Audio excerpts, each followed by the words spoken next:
अस्सलाम वालेकुम रहमतुल्लाह।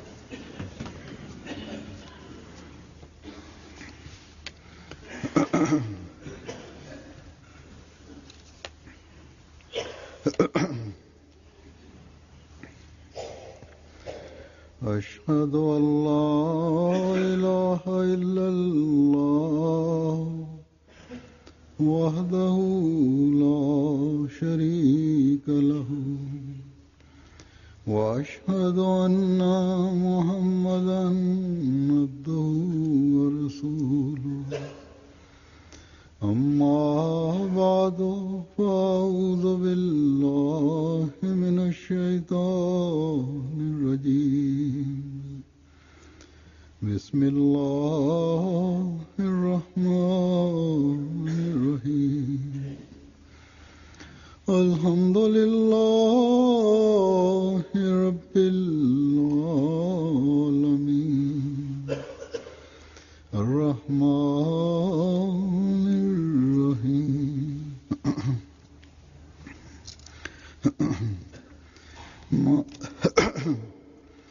مالك يوم الدين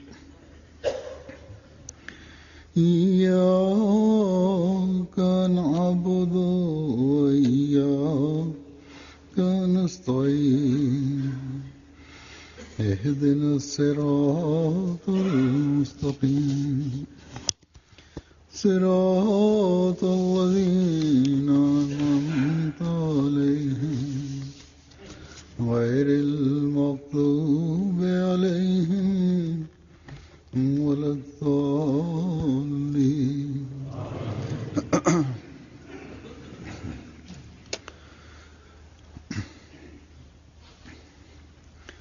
हज़रत मसीह मौऊद अलैहिस्सलाम फरमाते हैं कि रसूलुल्लाह सल्लल्लाहु अलैहि वसल्लम के वाक़यात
Warum wurde über den heiligen Propheten sallam gesagt, sagt Hazrat Masih sallam, Inna Allah wa malaikatahu yusalluna ala nabiyyi ya ayyuhallazina amanu sallu alayhi wa sallimu taslima. Allah und die Engel schicken Durud an den Propheten sallam. O ihr, die geglaubt habt, auch ihr sollt Salam und Durud für ihn erbeten. Also Masih Islam sagt, es gab keinen anderen Propheten, über den Gott so etwas gesagt hat. Dieses Ayat zeigt, dass der heilige Prophet Sallallahu Taten waren so, dass Allah sie nicht begrenzt hat und kein Wort hierfür verwendet hat. Es gab ja viele Worte, die man nutzen konnte, viele Wörter, die man nutzen konnte, um die Taten des heiligen Propheten sallam zu preisen und zu beschreiben, aber Gott hat kein Wort, kein bestimmtes Wort benutzt. Das zeigt, dass in der Seele des heiligen Propheten sallam so groß waren, so unbegrenzt waren, dass Allah kein bestimmtes Wort, das den Preis, den Lob begrenzt hätte, benutzt hat. Hazrat Islam sagt weiter, को जब देखे es ist daher die Aufgabe इस पर अमल करने der Gläubigen, dass wenn sie die Taten des heiligen Propheten sallallahu alaihi wasallam sehen, lesen, सल्लल्लाहु अलैहि वसल्लम पर Entschuldigung, Hazur sagt, wenn der Gläubige die Taten des heiligen Propheten sallallahu alaihi wasallam sieht und darüber liest, dann ist das die Aufgabe des Gläubigen, dass er Durud und Salam rezitiert und daran denkt, dass der heilige Prophet sallallahu alaihi wasallam uns einen sehr großen Gefallen getan hat, dass er uns gezeigt hat, wie man die Anweisungen Allahs befolgt und wie man sie in die Tat umsetzt. इबादत के मयार हासिल करने के रास्ते दिखा दिए Wie man zum Beispiel Gott anbetet, की मखलूक का हक अदा करने की जिम्मेदारी का एहसास wie man मोमिनीन seinen Pflichten gegenüber den Mitmenschen nachkommt. खुदा ताला की Dieses Bewusstsein hat der heilige Prophet sallallahu alaihi wasallam uns gegeben und in uns entwickelt und dadurch können wir auch die Nähe Allahs erreichen. Das alles verlangt von uns, dass wir den heiligen Propheten sallallahu alaihi wasallam, auf den heiligen Propheten sallallahu alaihi wasallam Durud schicken हम आगाह करें und auch, dass wir der Welt दुनिया को आगाह hiervon mitteilen und bekannt machen, welcher के पहलू आए Verhalten er gezeigt hat, sallallahu alaihi wasallam. जो जरा भी दिल में Immer wenn das Leben des heiligen Propheten sallallahu alaihi wasallam vor den Nichtmuslimen kam, रमक रखते थे haben jene von denen, die आपकी सीरत gerecht waren, तीन पहलुओं की haben trotz konfessioneller Unterschiede आप सल्लल्लाहु अलैहि वसल्लम ihn gepriesen. Heutzutage ist das so, dass die Gegner des Islam एतराज करते हैं den heiligen Propheten sallam selbst und seine Lehren kritisieren. Diese Leute या haben entweder keine Gerechtigkeit im Herzen पहलुओं को oder जानते ही नहीं sie kennen और इसके लिए कोशिश भी नहीं करनी चाहते das schöne Verhalten des heiligen Propheten sallam nicht. आपकी सीरत Deshalb, आगाही देना भी um हमारा काम है der Welt किस्म का जरिया die Lehren des Propheten sallam und sein Verhalten zu zeigen, ist auch unsere Aufgabe. Und das habe ich immer wieder betont. या दुनिया में डूब कर ऐसे बन जाते हैं कि उन पर दुनियादारों का असर ज्यादा होता है Es gibt Menschen, die तो मानने को तैयार हो जाते हैं die von ihrer Natur aus so sind, अपने लोगों की बातों का dass sie असर ज्यादा होता है बजाय इसके das von anderen, dass sie von anderen etwas nicht annehmen. Es ist für sie einfacher, wenn jemand von ihrer Mitte aus etwas gesagt hat, wenn man das ihnen vorträgt, dass sie das eher akzeptieren. किताबें लिखने वाले हैं स्कॉलर्स हैं writer Und deshalb उनके तासुरात हज़रत सल्लल्लाहु अलैहि वसल्लम की सीरत Wenn- के बारे में sind die Meinungen von den इस वक्त मैं Nicht-Muslimen, die über den heiligen Propheten sallam etwas geschrieben oder gesagt haben, auch an sie herangetragen werden. Und ich werde heute einige dieser Zitate heute vorlegen. मुखालफिन भी थे Manche von diesen zitierten Menschen waren Gegner des heiligen Propheten sallam, aber sie waren dazu gezwungen, ये एक मुसन्निफ हैं die Wahrheit zu akzeptieren und anzuerkennen. अंग्रेजी तर्जुमा Quran to the reader के हैं George Sale George Sale, der den heiligen Koran ins Englische übersetzt hat, मैंने इस्लाम के बारे में ist selber kein Befürworter des Islam. MS के जो वो भी इस्लाम को काफी मुखालिफ है आन सल्लम के बारे में Und, बात बातें उसने कही हैं लेकिन und उनके बारे में ये er मजबूर हैं schreibt über einen anderen अपनी किताब में Autor. जो हज़रत सल्लल्लाहु अलैहि वसल्लम के बारे में उसने लिखा Er hatte, dieser Autor, den er zitiert, hatte über den heiligen Propheten sallam geschrieben, इसके बारे Spain Bin Hemis, wenn ich das richtig verstanden habe, heißt dieser zitierte Autor, der schreibt, Muhammad sallam war vollkommen mit und von Natur aus begabt. Er war gerecht gegenüber den Menschen, er war mutig, er war standhaft und vor allem war er sehr, sehr respektvoll gegenüber Gott und seinen Namen. Er war gegen den Ehebrechern, gegen denen, die umsonst ihr Geld ausgeben, jene, die Falsches im Namen Allah sagen oder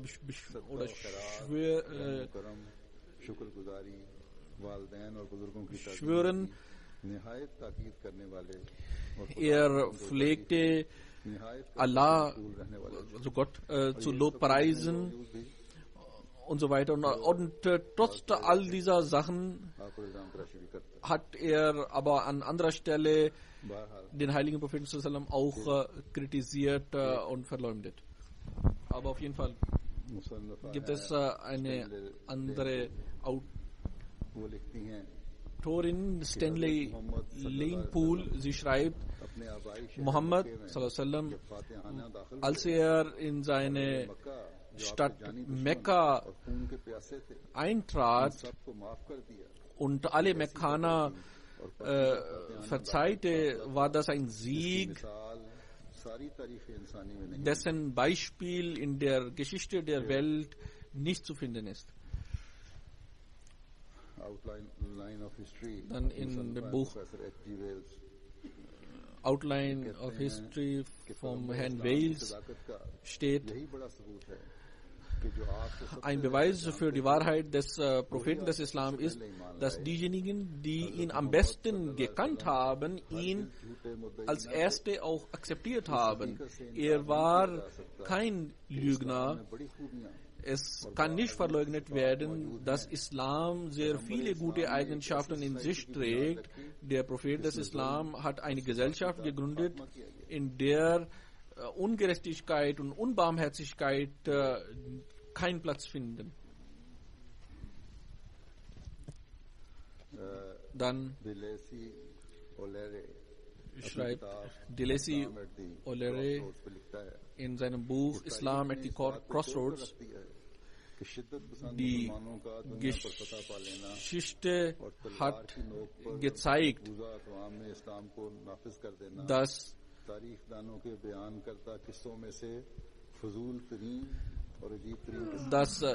die Verleumdung oder die Kritik, dass Islam durch Schwert und durch Zwang und Gewalt Verbreitung gefunden hat, ist ein Märchen, ein erfundenes Märchen. Und unter den größten Lügengeschichten der Welt. Dann schreibt Mahatma Gandhi in seinem Buch, ich wollte über die Person mehr lernen, die Hunderttausende von Menschen zu seinen Anhängern zählte.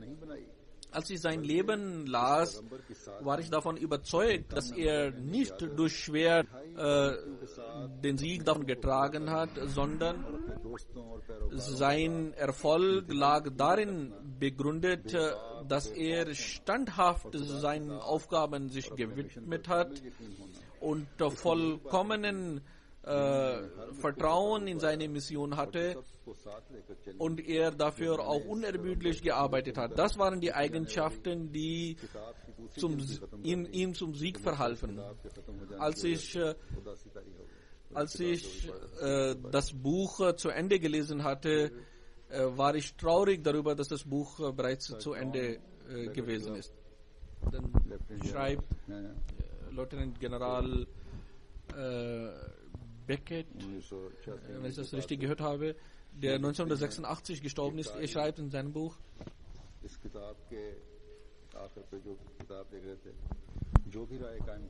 was auch immer meine Leser denken, Man kann aber nicht leugnen, dass Muhammad sallallahu alaihi wasallam spirituelle Erfahrungen, die spirituellen Erfahrungen der Leute des Alten, des Neuen Testaments und der großen Heiligen des Christentums in sich tragen oder zu denen ähnlich sind. Solche spirituelle Erfahrungen sind ein Zeichen für den Anfang eines reinen, heiligen Lebens. Solche Erfahrungen sind gemein unter vielen Menschen, die tausende Jahre voneinander getrennt lebten, aber dennoch sind all diese Erfahrungen erstaunlich zueinander sehr ähnlich. Und es ist nicht möglich, dass diese Leute all diese Visionen und Offenbarungen und Träume erfunden haben, obwohl sie voneinander keinerlei Kenntnis besessen haben, dass deren spirituelle Erfahrungen dennoch so ähnlich sind. Dann schreibt er über die Auswanderung nach Äthiopien.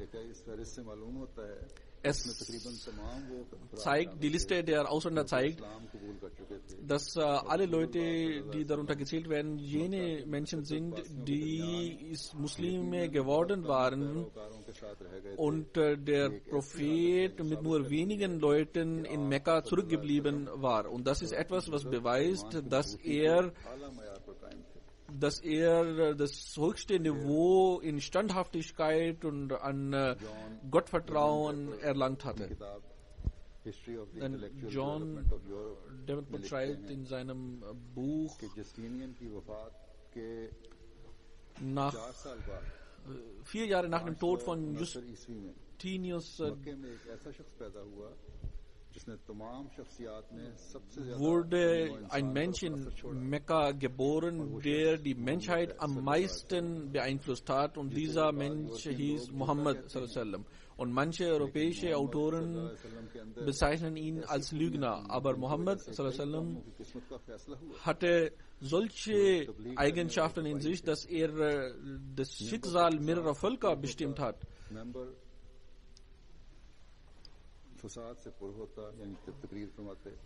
Als er zu reden pflegte, sprach er eloquent und seine Religion hatte in Essenz daraus bestanden, dass Gott nur ein einziger Gott ist. Und er hat, um dies zu beweisen, nicht argumentative Diskussionen angefangen, sondern seinen Anhängern gelehrt, dass sie sich reinigen sollten. Er bevorzugt das Spenden und sich reinigen über alle andere Taten.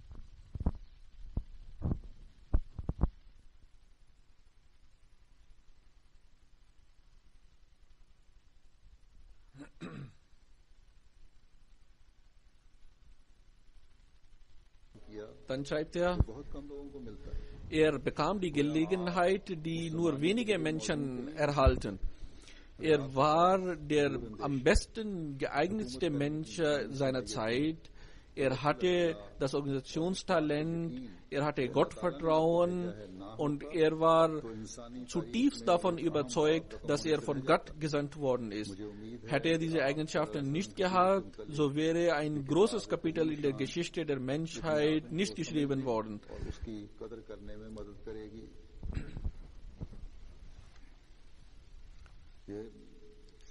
Also sagt, das ist ein Mensch, dieser Autor ist ein Mensch, der kein positives Verhältnis zu dem heiligen Propheten sallallahu alaihi wasallam hat. Dann ein christlicher Priester Smith schreibt, dass der Papst und die Person des Papstes und des Kaisers waren in dem Leben des Propheten sallallahu alaihi wasallam vereint. Er war Papst, also religiöser Lehrer, aber er war auch ein Kaiser. Aber dennoch hat er den Pomp und alles andere, was Kaiser mit sich trägt, nicht gehabt. Wenn es einen Kaiser gibt, der ohne Pomp und ohne große Armeen Länder erobert hat, so ist das der Prophet gewesen. Dann schreibt er, diejenigen, die ihn am Anfang akzeptiert haben, waren jene, die ihn sehr gut gekannt haben, zum Beispiel seine Frau, sein Sklave, sein Cousin und sein Freund, über den Muhammad gesagt hatte, dass er der einzige Mensch ist, die Muslime geworden sind, der niemals ihm den Rücken gekehrt hat und der immer zu ihm gehalten hat.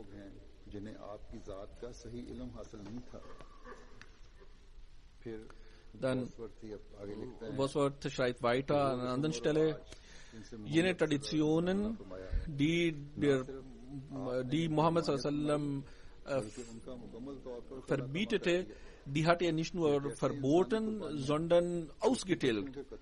Zum Beispiel das Töten von kleinen Mädchen oder das Opfern von Menschen oder Blutfäden oder unbegrenzte Heiraten mit Frauen oder Alkohol trinken und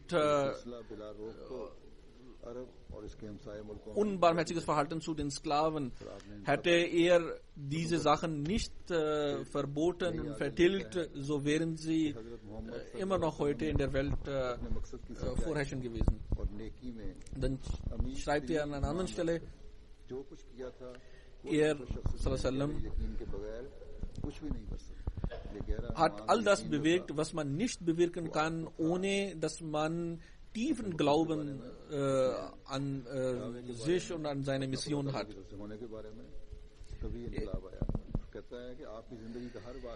Jedes Ereignis aus seinem Leben zeigt, dass er mutig gewesen ist und sein Leben zeigt, dass er ein Mensch war, der langsam, aber stetig seinem Ziel näher kam. Man kann sagen, dass die damalige Situation des Landes Arabiens zeigt, dass damals solch ein Mensch notwendig gewesen ist und die Zeit für einen Propheten gekommen war. Dann schreibt er weiter an einer anderen Stelle, ich bin nicht darüber erstaunt, dass Muhammad sallam, wie sehr er mit der Zeit sich verändert hat. Aber ich bin darüber erstaunt, dass wie wenig er sich geändert hat. Als er Schafe zu pflegen oder Kamele zu weiden pflegte, in dieser Zeit oder später als Prophet, als er in Mekka war mit wenigen Anhängern und später, als er ein erfolgreicher Sieger gewesen ist und Länder erobert hat und mit den Kaisern von Byzanz und Persien korrespondiert hat. In all diesen Situationen ist er gleich geblieben und ich glaube nicht, dass wenn sonst ein Mensch all diese Änderungen erlebt hätte, dass er in seinen äußeren Umständen so stetig und beständig geblieben wäre. All diese Veränderungen fanden statt, aber ich sehe in seinen äußeren Umständen und in seinem Leben Gleichheit. Dann schreibt er an einer anderen Stelle, die Siege haben in seiner Person weder Arroganz noch Hochmut erzeugt. Hätte er für egoistische Motive diese Siege errungen und diese Kriege geführt, dann wäre dies passiert. Die Einfachheit seines Lebens, die am Anfang vorhanden war, ist in seinem Leben immer bestehen geblieben. Und immer wenn die Leute zu ihm kamen und ihn außerordentlich versuchten zu ehren, so vermied er dies oder hielt sie davon ab. Sir William Muir schreibt in seinem Buch, nachdem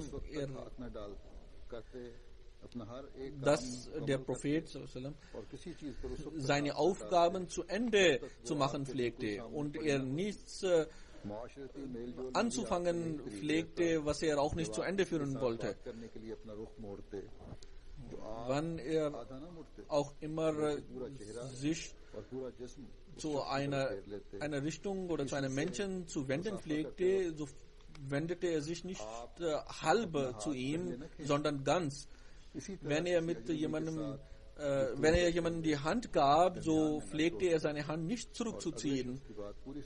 Er pflegte die Aussage des anderen komplett und zu Ende zuzuhören.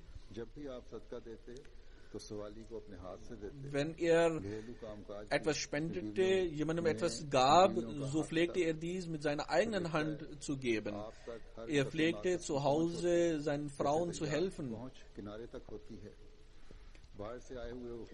Leute, die zu ihm kamen, pflegte er herzlich selbst willkommen zu heißen.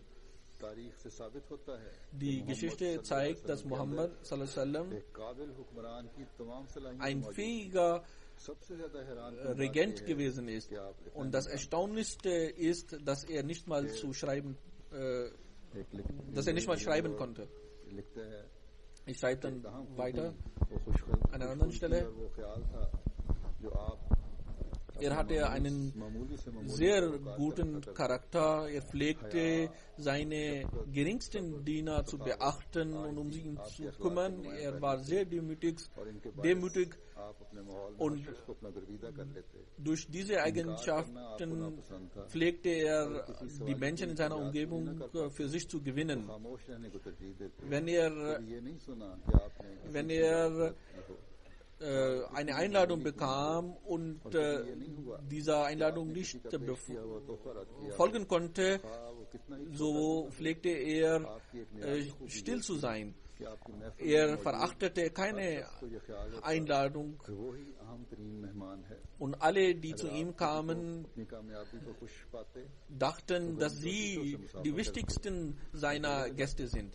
Wenn jemand zu ihm mit einer guten Nachricht eines Erfolges kam, so pflegte er, ihn zu sich zu ziehen und ihn zu umarmen. Er pflegte mit den Kindern gütigst umzugehen. Er scheute nicht davor, auf dem Weg den Kindern die Hand zu geben und ihnen zu grüßen. Er pflegte beim Essen andere hinzuzuladen. Er war barmherzig und diese Barmherzigkeit sieht man in alle seine Taten. Muhammad war ein treuer Freund. Er liebte Abu Bakr mehr als einen Bruder. Er liebte Ali mehr als einen Vater. Und Zaid, der sein Sklave war, den zog er sich so sehr an sich, dass er es bevorzugte, beim Propheten zu bleiben, als statt mit seinem Vater zurückzukehren, zu seiner Familie zurückzukehren. Vor der Wahl gestellt, nahm er das Hemd von Muhammad in seiner Hand und sagte, Sie sind mein Vater und Sie sind meine Mutter. Bei dem Ereignis von Beit Rizwan versprach er für seinen Schwiegersohn selbst sein Leben hinzugeben. Dies zeigt seine Treue zu seinen Freunden, seinen Verwandten, Bekannten. Diese Liebe zu seinen Mitmenschen und Freunden sieht man in seinem Leben, in alle seinen Taten. Er war barmherzig gegenüber seinen Gegnern.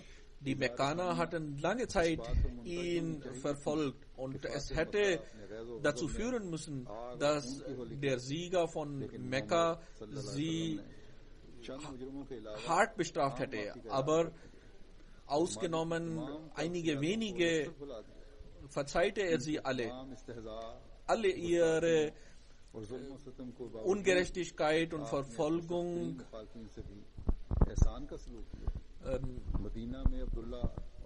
ließ er ihnen gewähren und verzeihte sie. Selbst jene, die jahrelang ihn widersetzt hatten, und das ist ein leuchtendes Beispiel von seiner Barmherzigkeit und seinen gütigen Umgang mit den Gegnern. Dann schreibt William Muir an einer anderen Stelle, er sagt zwar kritisch gegenüber dem Koran und den Heiligen Propheten sallam, aber hier an dieser Stelle schreibt er, für die Wahrheit des Muhammad sallam gab es ein Zeichen, dass alle, die an ihn geglaubt haben, einen sehr hohen Charakter besessen haben.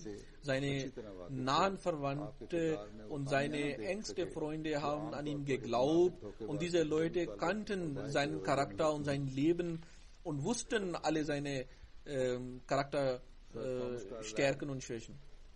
Sir Thomas Carlyle schreibt über den Heiligen Propheten sallam, eine andere Sache, die wir nicht vergessen sollten, ist, dass er keine Bildung genossen hat.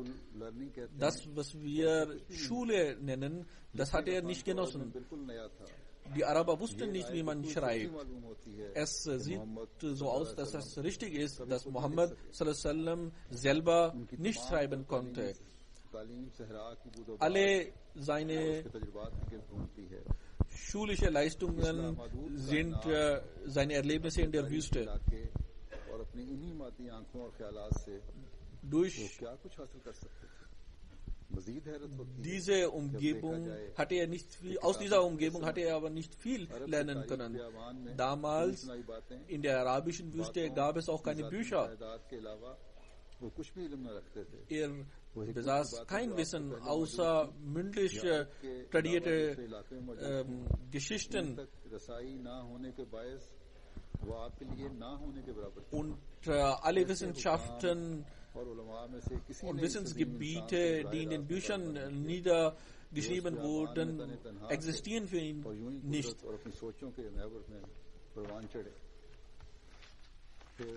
Dann schreibt er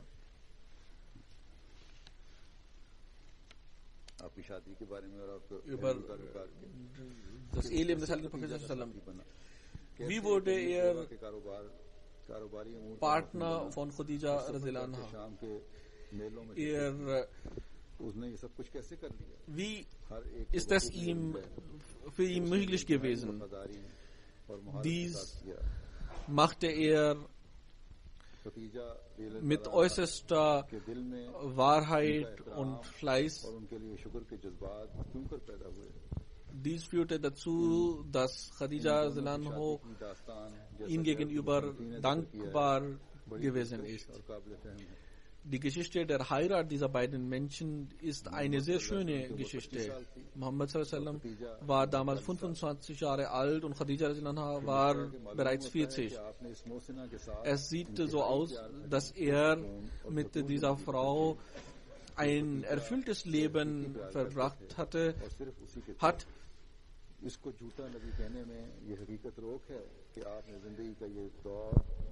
Sein Leben mit Khadija radhiyallahu anha ist ein Zeuge darüber, dass Muhammad sallam kein Lügner gewesen ist.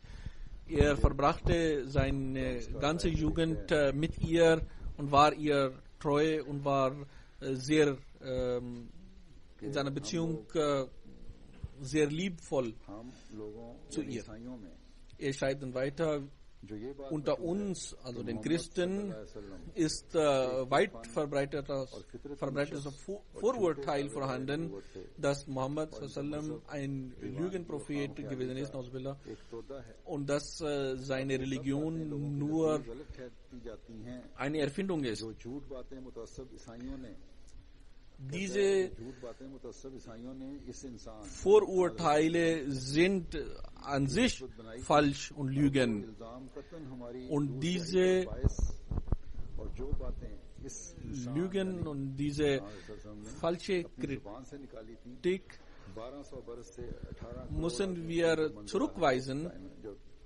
ये पुराना denn 19वीं सदी में die Lehren des Propheten रसूल की बातें sind heute nach 1200 Jahren immer noch vorhanden. इससे बढ़कर Und किसी के कलाम पर इस जमाने के लोग यकीन नहीं रखते Und so viele Menschen glauben an die Lehren Muhammad sallam wie an keinen anderen Mensch.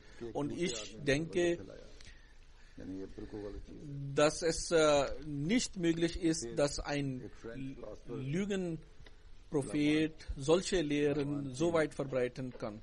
अपनी किताब हिस्ट्री ऑफ टर्की में लिखता है Ein anderer Autor schreibt in seinem Buch History of Turkey, 3 मयार मुकर्रर किए जाएं wenn man 3 Maße annimmt, um die Wahrheit einer Person festzustellen und festzustellen, wie begrenzt seine Möglichkeiten sind und wie जो मोहम्मद सल्लल्लाहु अलैहि groß sein Erfolg gewesen ist, so wird man heute in der Geschichte der Welt keinen Menschen finden, die और सल्तनतों को शिकस्त solchen Erfolg genossen haben. क़याम किया Es gab einige wenige Generäle, die zwar große Länder erobert haben, aber sie haben keinen Bestand gehabt und diese Reiche फौजों कवानीन wurden vor ihren Augen teilweise zerstört. Aber दुनिया की कुल आबादी के 1/3 को यकजा कर दिया die Lehren Muhammad sallam haben in verschiedenen Ländern verschiedene Völker zu verschiedenen Zeiten bis zu einem Drittel der Welt vereint. Mohammad की बुनियाद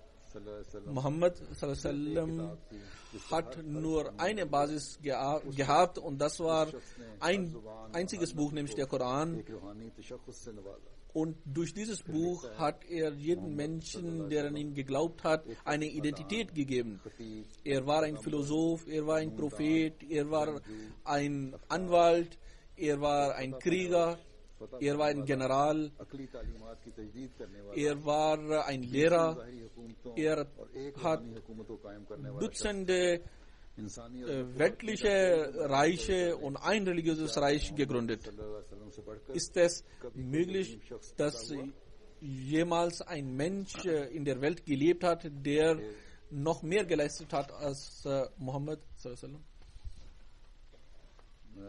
डेवनपोर्ट लिखता है Dann schreibt John Davenport, कि क्या ये बात समझ में आ सकती है Kann man कि इस शख्स ने इस हकीर और verstehen, ज़मीन परस्ती के बदले dass उसके हमवतन यानी अहले अरब ein Mensch, der Polytheismus, Götzendienst abschaffte und stattdessen रहने वाली इस्लाम की den Glauben an einen einzigen Gott क्या हम इस सरगर्म और पुरजोश tief फैसले को in den Menschen और ये कह सकते हैं verwurzelt कि hat, इस शख्स की तमाम dass कार्रवाइयां solch ein Mensch nur ein Lügner gewesen नहीं ist. कह सकते बेशक Das können wir nicht behaupten.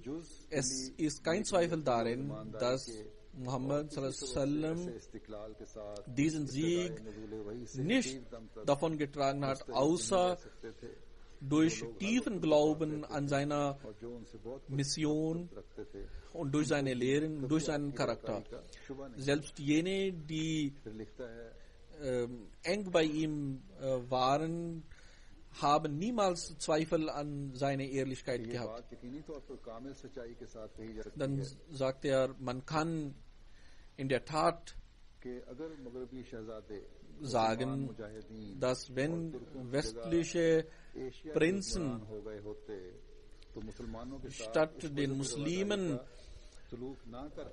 die orientalische Länder erobert hätten, so hätten sie den Muslimen gegenüber nicht jenes Verhalten gezeigt, das die muslimischen Prinzen gegenüber den Christen gezeigt haben. Denn die christlichen Prinzen haben gegenüber jenen Menschen, die nicht ihrer Ansicht waren, dieses Verhalten nicht gezeigt. Dann schreibt er weiter, unter den Siegern und Generäle und großen Lehren ist kein einziger über dessen Leben mehr und so ausführlich überliefert worden ist, wie über das Leben des Propheten.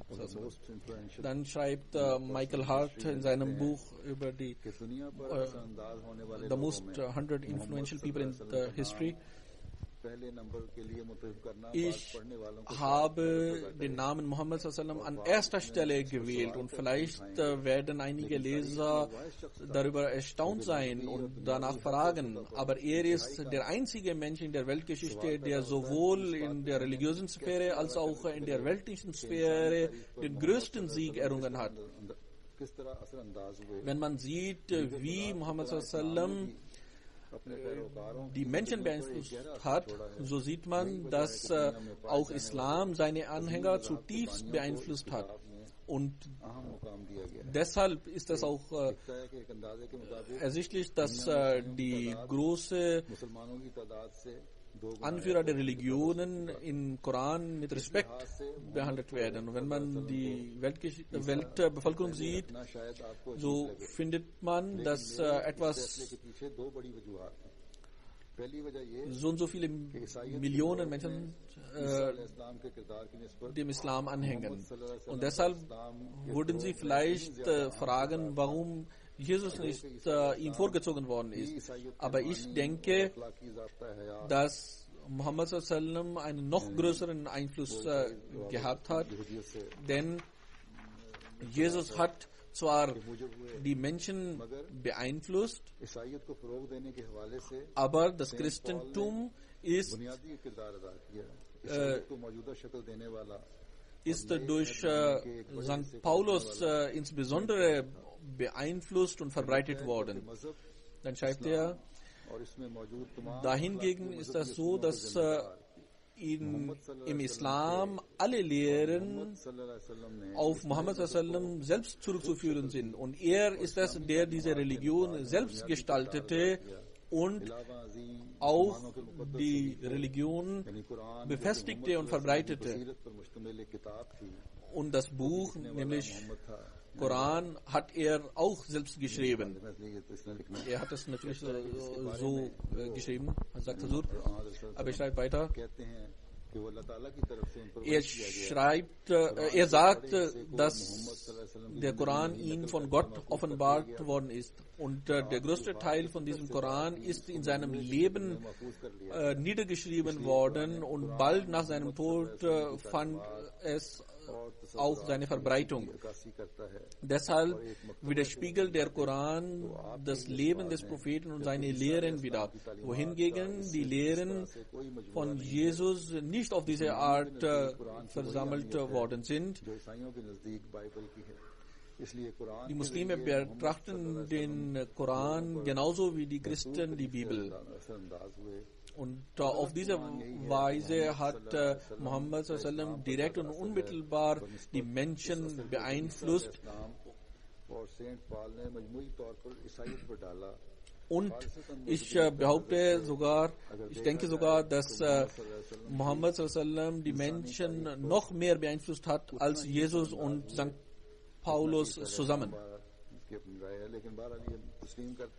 Also sagt er auf jeden Fall, akzeptiert er, dass der Heilige Prophet sallam die Menschen so sehr beeinflusst hat. Und dann hat er auch weiter geschrieben, dass der Heilige Prophet sallam außer ein religiöser Anführer zu sein, auch ein weltlicher Anführer gewesen ist und Jesus auch diese Eigenschaft nicht besessen hat. Dann schreibt Karen Armstrong, Muhammad biography of the prophet में A Biography of the Prophet. Muhammad सल्लल्लाहु अलैहि वसल्लम को Da schreibt sie in diesem Buch, तौहीद पर मबनी रूहानियत के क़याम के लिए अमलन सिफर से काम का आगाज करना पड़ा। Muhammad sallallahu alaihi wasallam जब musste आपने मिशन का आगाज किया तो नामुमकिन था eigentlich von Null anfangen, den Glauben an einen einzigen Gott zu verbreiten. तौहीद के लिए Das arabische Volk war für Tawhid, für die Einheit Gottes nicht bereit. Sie काबिल न हुए थे। waren noch nicht so weit, dass sie solch eine Idee akzeptieren konnten. In dieser Gesellschaft diese Idee zu verbreiten, war sehr gefährlich. Und Muhammad sallallahu alaihi wasallam war, अगर इस मुआशरे में wäre sehr, जिंदगी को बचा पाते। दर हकीकत मोहम्मद सल्लल्लाहु अलैहि वसल्लम की जान hätte sehr großen Glück gehabt, wenn er in dieser Gesellschaft sein Leben hätte retten können. Und das ist in der Tat so. Und जिंदगी के इख्तिताम तक in der Tat so, dass er कबायली तशद्दुद की den meisten Teil seines Lebens in Gefahr verbrachte, aber dennoch war er siegreich. लादीनियत Er hat कोई मसला ना रहा। अब अरब कौम अपनी तारीख के एक नए दौर में den Atheismus तैयार aus dem arabischen Volk vertilgt. हैं कि आखिर ये मगरिब ही Dann schreibt sie weiter, es war der Westen und nicht der Islam. Sie schreibt über das Christentum hier, भी था ना कि इस्लाम es war der Westen und nicht der Islam, भी मुआसात पर पाबंदी लगाई। der सलीबी जंगों के वक्त तो यूं मालूम होता है religiöse Diskussionen को दबाने की verbietete. जुनूनी हो चुका था। Während der Kreuzzüge lernt man, dass der Westen versucht hat, seine religiösen Gegner zu vertilgen. Und sie haben dabei solche Ungerechtigkeiten begangen, deren Beispiel in der Geschichte nicht zu finden ist. और इस्लाम ने Und sie haben मामलात में इख्तियारी तौर पर दी है। ईसाई मुल्हिदाना die और इस्लाम से कोई ताल्लुक नहीं, जिनके मुताबिक उलूहियत के बारे में die christliche Konzepte von Dreieinigkeit und बना देता है। Dreieinigkeit und Dreifältigkeit haben mit Judentum und mit Islam nichts zu tun, und in der Sichtweise der Juden und der Christen ist das sogar eine Form von Schirk, और उसके किरदार का मुताबिक der Vielgötterei. जानता हो कि उस नबी ने क्या तालीम दी, Jetzt schreibt sie weiter, इस तरह उसने अपनी wenn man weiß, wie der Prophet sein Leben verbracht hat und wie er sich verhalten hat, dann ist es unmöglich für einen Menschen, dass er diesen Propheten nicht respektiert. Das, was ich schreibe, das kennen die meisten Menschen bereits. Aber jedes Mal, wenn ich über sein Leben lese, spüre ich in mir erneut einen neuen Respekt für diesen arabischen Lehrer. में लिखते हैं Dann schreibt ein anderer Autor, Mohammad अरबी सल्लल्लाहु अलैहि वसल्लम der arabische Muhammad sallallahu alaihi wasallam अंग्रेजी का आगाज नहीं किया। hat niemals einen Krieg angefangen. Jeden Krieg, den er geführt hat, war ein Verteidigungskrieg. Und diese Kriege wurden geführt, damit sie ihr Leben retten konnten. इनसे कही जा सकती है, Man kann mit Zuversicht sagen, dass यानी ये 1949 में किताब छपी 140 Millionen, also dieses Buch wurde 1959 publiziert, हाल ही में 1 लाख von 100 से ज्यादा इंसानों को एक बम से हलाक कर दिया। 150 Millionen Christen haben vor kurzem 150.000 Menschen mit einer einzigen Bombe getötet. सिर्फ 500 या 600 अफराद को तहत किया हो। Aber man kann kein Beispiel 7वीं सदी के तारीख finden, in dem दूसरे के खून के प्यासे हो रहे हैं। die Muslime mehr als 500 Menschen getötet haben. रोशन 20वीं सदी की हलाकतों से Wenn man करना एक हमाकत के सिवा कुछ नहीं है। jene Kriege mit den heutigen Kriegen vergleicht, so ist das eine Dummheit. और सलीबी जंगों के जमाने में Und selbst mit den Kriegen während der Kreuzzüge und der Inquisition kann man die Kriege der Muslime nicht vergleichen, अपने खून में भर wo man erfährt, dass christliche Heere umhergingen und ihre Füße waren लिखते हैं bis zu den Knien im बात से ज्यादा Blut आमतौर पर कोई versunken. बात सुनने में नहीं आई आती कि ईसाई पादरी मोहम्मद सल्लल्लाहु अलैहि वसल्लम के मजहब को Dann schreibt ein weiterer Autor, गैर रवादारी की वजह से गालियां देते हैं। die christlichen Priester kritisieren Muhammad sallallahu alaihi wasallam und seine Lehren. कौन था जिसने स्पेन से इन मुसलमानों Es ist eine große Heuchelei, die hier begangen wird. Wer war es, der die Menschen aus Spanien vertrieb, weil sie nicht wahre Christen waren? Und wer war es, wer Hunderttausende von Menschen in Peru und Mexiko tötete und versklavte, weil sie nicht Christen waren? Und was war das Beispiel, das die Muslime zeigten, dass sie jahrhundertelang in Griechenland den Christen erlaubten, an ihre Orte und in den Kirchen zu beten und zu leben. Dann schreibt dieser Godfrey weiter, unter den Kalifen der Muslime sieht man, finden wir nichts, was auch nur halb so schlimm wäre wie die Inquisition. Man findet kein Beispiel dafür, dass jemand deshalb verbrannt wurde, lebendig verbrannt wurde, dass er nicht Muslim geworden ist. Das war der Einfluss der Lehren des heiligen Propheten sallallahu alaihi wasallam. Also sagt weiter, Edward Gibbon schreibt in The History of the Saracen Empire,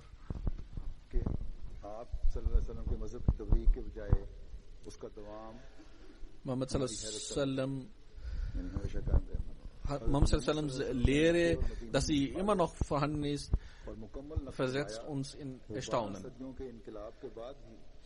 Jenes Fundament, das er baute, ist nach 1200 Jahren immer noch in Afrika, in Indien, in Asien und Fernost vorhanden.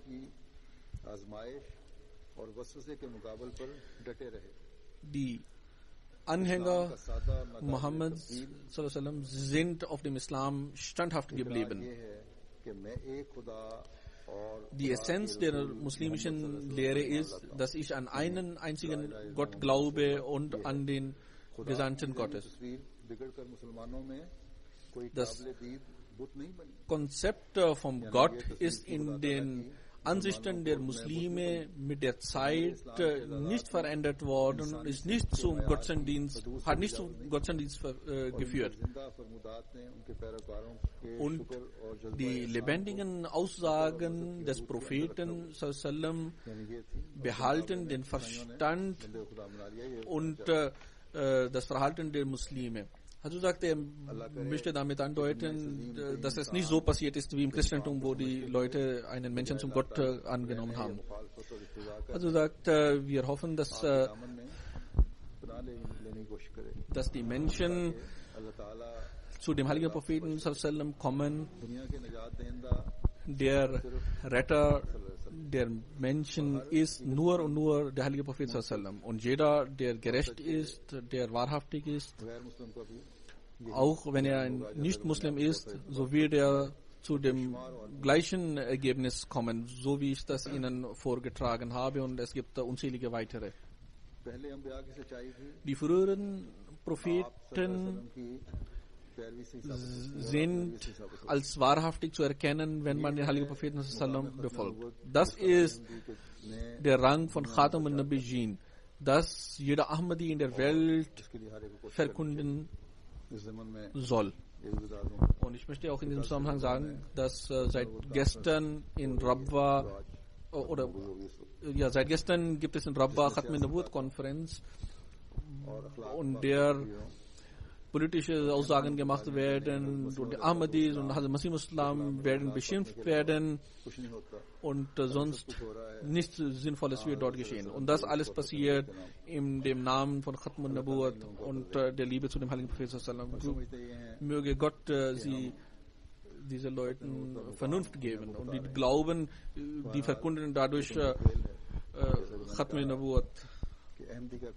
Aber das ist deren Tat. Aber wie ich gesagt habe, die Aufgabe der Ahmadis ist, dass sie die Wahrheit über Khatm an-Nubuwwat verbreiten. Und das ist dann möglich, wenn man दुनिया को पहुंचाएंगे. die Lehren des heiligen Propheten sallam der Welt kundtun.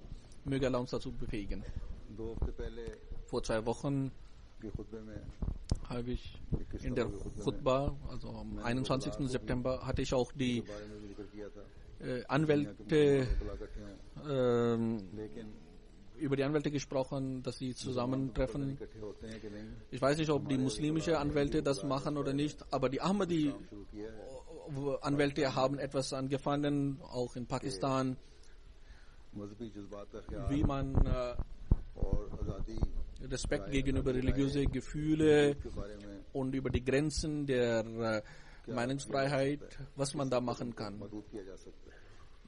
Inwieweit kann man das eingrenzen? बहरहाल कुछ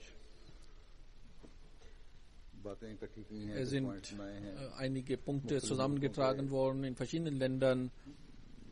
जो फैसले हैं इस बारे में Gibt es hier Urteile der Gerichte und es gibt verschiedene internationale Gesetze, nationale Gesetze. Auch diese sind वो यहाँ भी रिवायत है जो मैंने मुख्तलिफ Diese sind zusammengetragen worden und zu uns hierhin geschickt worden. Ich habe diese an verschiedene Anwälte in verschiedenen Ländern weitergeleitet, weil unsere Anwälte, die in Pakistan sind, मुसलमान वकला के साथ बैठे हुए थे. तो und die Anwälte aus Pakistan haben gesagt, dass अगर ये काम को कर सकता है wenn jemand diese Aufgabe erledigen kann, weltweit, so kann das nur Jamaat Ahmadiyya tun. दुनिया के मुख्तलिफ एंटी वकला Ich habe auf jeden Fall diese बताएं कि इसमें क्या कुछ हो सकता है. Punkte an verschiedene Anwälte weltweit geschickt und sie sollen schnellstens darüber nachdenken und ihre Meinung zu mir schicken, दुनिया के मुख्तलिफ damit वकला का जो राय आए उनका आपस में एक्सचेंज भी हो. damit diese Meinungen ausgetauscht werden können und wenn man etwas Praktisches machen möchte, dass man das dann auch machen kann. अल्लाह ताला इन सब अहमदी वकला को तौफीक अता फरमाए. Möge Allah all diese Ahmadi-Anwälte dazu befähigen, dies schnellstmöglich zu machen. को जो मुख्तलिफ ममालिक में हैं, Desgleichen die Politiker, die in verschiedenen Ländern sind, सियासतदानों के जो करीब हैं, उनको भी इस मामले auch को रंग में da müssen die Ahmadis, die ihnen nahe sind oder mit ihnen Kontakt haben, sollen mit denen das besprechen und auf verschiedene Fora diese Frage aufwerfen, dass man पहले से भी ज्यादा फसाद में मुब्तला हो जाएगी. Meinungsfreiheit auch bestimmte Grenzen setzen muss. Sonst wird es noch mehr Unfrieden geben. Desgleichen möchte ich auch zum Dua aufrufen, बहुत दुआ करें आज. dass sie heutzutage für die Muslime sehr viel beten sollen. Möge Allah die Regierenden der Muslime गलत लीडरों die Vernunft und Einsicht gewährt, dass sie nicht mit dem Leben ihrer Bevölkerung spielen. Dass Gott den muslimischen Regierungen die Vernunft und Einsicht gewährt, dass sie nicht gegenseitig bekämpfen. Heutzutage gibt es wieder das Problem zwischen Türkei und Syrien. और खुद हर किस्म को फायदा उठाना Muslime gegen Muslime kämpfen zu lassen, ist die Absicht करने की कोशिश कर रही हैं. ये एजेंडा उन्होंने सबसे पहले रखा. oder die Agenda der nicht-muslimischen Mächte. नहीं समझ रहे. Das verstehen die Muslime nicht. Möge Allah die muslimische Umma beschützen und diesen Leuten die Vernunft geben, dass sie das verstehen und einsehen und dass sie ihrer Pflicht gerecht werden. नमाज के बाद मैं Nach dem Jumma-Gebet werde ich रिवायती पढ़ाऊंगा. auch einige Janaza-Gebete leiten. ज़्यादा तो Das erste ist von Khwaja Zahur Ahmad Sahib, Sohn von Khwaja Manzoor Ahmad Sahib aus Sargor, Pakistan. Er kam aus Kot Momin. इंसाफ के परदादा के ज़माने में आपके यहाँ अहमदियत Zur Zeit seines इन्हें Urgroßvaters kam Ahmadiyyat in der Familie. दिया गया. इन्ना लिल्लाहि व इन्ना Er ist gestern getötet worden. Inna lillahi wa inna ilaihi raji'un. शहीद मरहूम का Der Shahid खानदान तजारत से मुंसलिक रहा. kam aus einer अब काफी लंबा अर्सा Familie, ये तो होता मुंतकिल हो गए. die Geschäftsleute sind. कल Gestern रात को जैसा कि मैंने कहा Nacht उनको शहीद किया गया। ist 9 er बजे करीब ये अपने घर से getötet worden. बाहर किसी काम से निकले। Abends 9 Uhr ist er von seinem Hause rausgegangen auf dem Fahrrad. Da, बाहर गली में थे, motorcycle es gab 2 Leute auf Motorrad, die auf ihn gewartet haben und sie haben ihn उनको लगा mit einer Pistole हमलावर फरार हो गए। beschossen und er bekam eine Kugel im Kopf. Jemand sah ihn niederstürzen und benachrichtigte die Polizei oder मरहूम को मजहबी मुखालफत का लंबे अरसे से सामना था। अप्रैल में die Ärzte, aber की मुखालिफ दुकान er starb an Ort und Stelle. इनके मालिक दुकान से किराए पर दुकान ली हुई थी। उसको कहा कि इसकी दुकान खाली करवाओ। Er लेकिन मालिक ने इनकार कर war ein Geschäftsmann und hatte ein Geschäft gemietet gehabt. दिया, डाल देते थे, सील कर देते थे, जुलूस निकाल Die Gegner der Jamaat haben immer wieder versucht, ihn dort zu vertreiben, zu verjagen, haben versucht, sein Geschäft zu schließen, haben dagegen protestiert und so weiter. कारोबार को जारी रखा। Aber er ist standhaft geblieben, hat sein Geschäft weitergeführt. Cycle का छोटे मोटे Er war ein sehr einfacher Mensch, obwohl er किसी भी जमाती तारीख reich war, हिस्सा लेने वाले थे। hat er immer seine geringsten Aufgaben selbst gemacht. Er hat sich an jedem finanziellen Aufruf zu spenden Elia के अलावा दो sich beteiligt. Er hat 3 बेटियां हैं। eine Frau, 2 Söhne und 3 Töchter hinterlassen. अल्लाह ताला इन सबको Möge Allah sie allen Standhaftigkeit verleihen. Amen. दूसरा जनाजा है Das zweite Janaza-Gebet ist von Frau साहिबजादी अमतुस्समी साहिबा Sahibzadi Ahmad Sami Sahib, die Tochter von Hazrat Mir Muhammad Ismail Sahib Razillahu anhu, Sahibzada मिर्जा रफी अहमद साहिब की बेगम und war die Frau von Sahibzada Mirza Rafi Ahmad Sahib. तजरबा में Sie ist am 3. Oktober 10 Uhr morgens in Rabwa gestorben. Inna lillahi wa inna ilaihi raji'un. पैदा Sie ist 1937 geboren हुई, तालीम worden, से हासिल की। ging in Qadian zur Schule, dann hat 1900 ihre Schule in Pakistan beendet nach dem Umzug. यहीं आगे मैट्रिक किया है, पार्टी ने पहले तो नहीं किया होगा। 1952 में 1952 hat der zweite Khalifa Razillahu anhu ihr Nikah mit seinem Sohn Mirza Rafi Ahmad Sahib rezitiert. और दिसंबर 1953 में Und im Dezember 1953 fand die Rustana statt. खाने के बारे में भी Ihr Sohn sagt, शोर शराबा भी होता है और bei Rustana gibt es heutzutage, sagt Huzur, ja viele Traditionen und es wird ja viel, इन्होंने बताया अपने बेटे को gibt viel Pomp und zur Schaustellung. Aber sie erzählte ihrem Sohn, als ich heiratete, am 28. Dezember, das war Jalsa Salana, कहती मेरी ड्यूटी लगी हुई थी, ich कोई प्रोग्राम शादी का नहीं, hatte Duty und Shadi oder Heirat war gar nicht geplant. तुम्हारी शादी है। Sie kam zurück und meine Mutter sagte mir, morgen heiratest du. जलसे की ड्यूटी की वजह से तो लड़कियों ने Und मिलकर तो ऐसे आई दूर थी। meine Hände waren schwarz wegen Schmutz beim Duty, weil sie die große Töpfe gereinigt hatte. आपको bypass Die Frauen kamen zu ihm und zu ihr und operation किया था। machten ihre सब्र थी, Hände sauber. उसने भी आपके सब्र को देख के कहा कि मैंने अपना इस वक्त बेस्ट पेशेंट देखा है, मैं उनका तुम्हें अवार्ड देता हूँ। Sie war मैंने किसी पेशेंट ने देखा। sie war sehr geduldig und auch die Ärzte cancer भी हुआ था।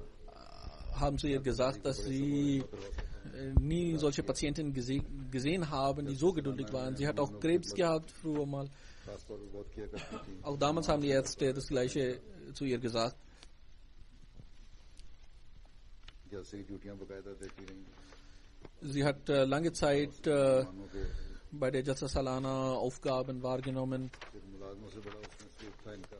Sie hatte auch ein sehr gutes Verhältnis zu ihren Angestellten.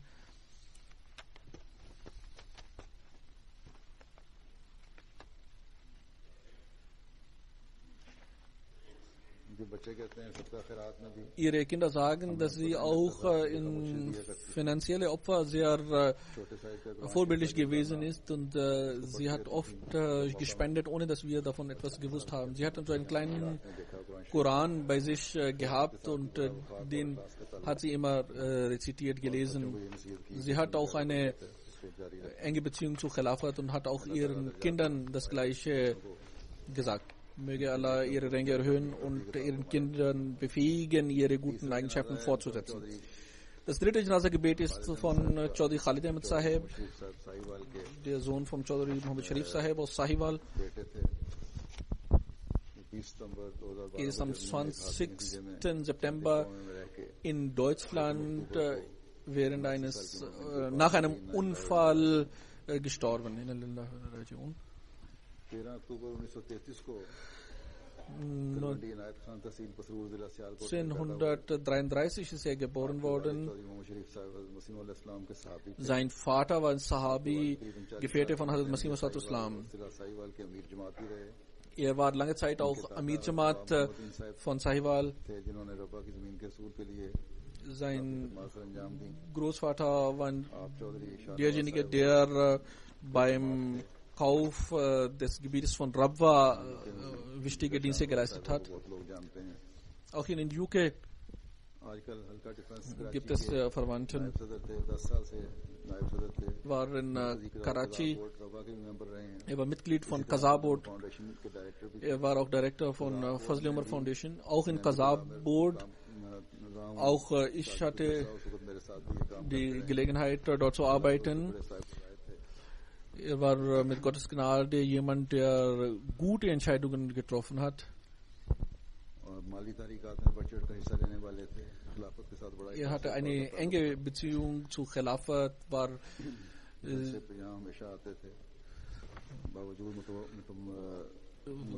immer bei der Jalsa Salana hier und trotz seiner guten finanziellen Lage war er ein sehr einfacher Mensch. Jemand erzählte mir, dass er einen bengalischen Angestellten hatte. Er hat einmal laut zu ihm gesprochen und seine Frau sagte zu ihm am Abend, dass der bengalische Angestellte war sehr traurig darüber. Er sagte, oh, das war gar nicht meine Absicht, aber ich gehe sofort zu ihm und bitte ihn um Verzeihung.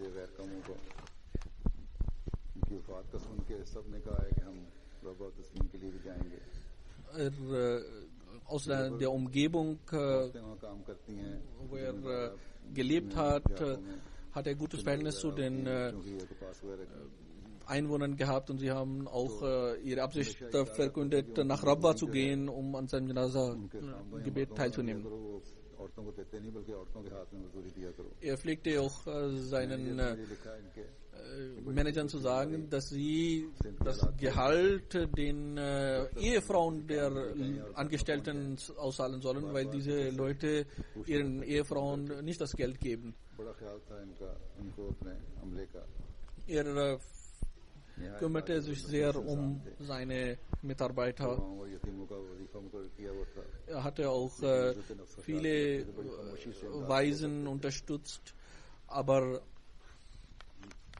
ohne jegliche Zurschaustellung, und hatte ein sehr gutes Verhältnis zu den Seinigen und auch mit Fremden. Er hat eine Frau, 2 Söhne und eine Tochter hinterlassen. Möge Allah seine Ränge erhöhen und auch der Familie Standhaftigkeit verleihen und den Kindern seine guten Eigenschaften fortsetzen, helfen.